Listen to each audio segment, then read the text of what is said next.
بسم اللہ الرحمن الرحیم۔ پیارے دوستو، صبح بخیر۔ دوستو، مرشد باب سلطان باب رحمت اللہ تعالی علیہ فرماتے ہیں، مکھی قید شہد وچ ہوئی کی اڑسی نال شہبازاں ہو۔ پیارے دوستو، وہ فرماتے ہیں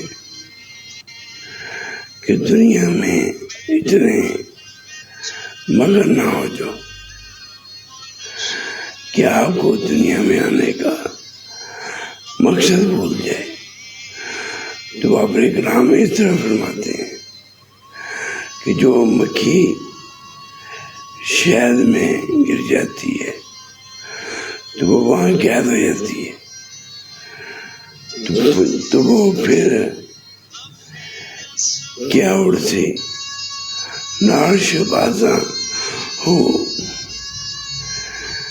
وہ کہتے ہیں کہ جو مکھی جو ہے وہ شہد میں جب قید ہو گئی، گر گئی، تو پھر وہ دنیا میں رہ جائے گی، کیونکہ وہ کہتے ہیں کہ جو شہباز ہے نا، اس کی اونچی اڑان ہوتی ہے۔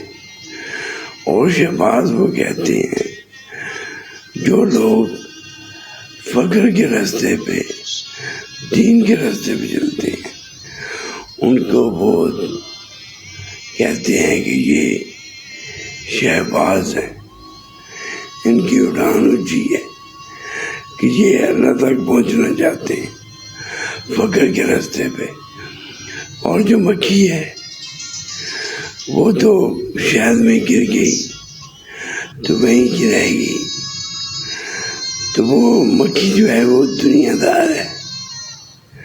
جو لوگ دنیا میں مگن ہو گئے وہ اس مکھی کی مانند ہے، اور جو دین کے راستے پہ چل پڑے وہ شہباز ہیں، جن کی اونچی اڑان ہوتی ہے اللہ تبارک تعالیٰ تک پہنچنے کی، محبوب پاک کے فقر کے راستے پہ چلنے کی۔ تو پیارے دوستو، اپنے آپ کو شہباز بنائیں، نہ کہ وہ مکھی جو دنیا میں قید ہوگی۔ اپنے آپ کو شہباز کی طرح رکھیں، اسلام کے راستے پہ چلیں، تاکہ آپ کا مقام جو ہے وہ تو اللہ تعالیٰ کا دیدار ہے، جو اولیاء اللہ کا راستہ ہے، محبوب پاک صلی اللہ علیہ وآلہ وسلم کا راستہ ہے۔ تو دوستو، اللہ تعالیٰ سب کو اس راستے پہ چلنے کی توفیق عطا فرمائے، اور دنیا سے جس لیے ہم دنیا میں آئے ہیں، دنیا سے اتنا ہی پیار کریں، کیونکہ یہ امتحان کا ہے، یہ دنیا ختم ہو جائے گی اور آخرت قائم رہے گی۔ اللہ تعالیٰ سب کو اسلام کے راستے پہ چلنے کی توفیق دے، اور اسلام کے مطابق عمل کرنے کی توفیق عطا فرمائے۔ آمین یا رب العالمین، آمین۔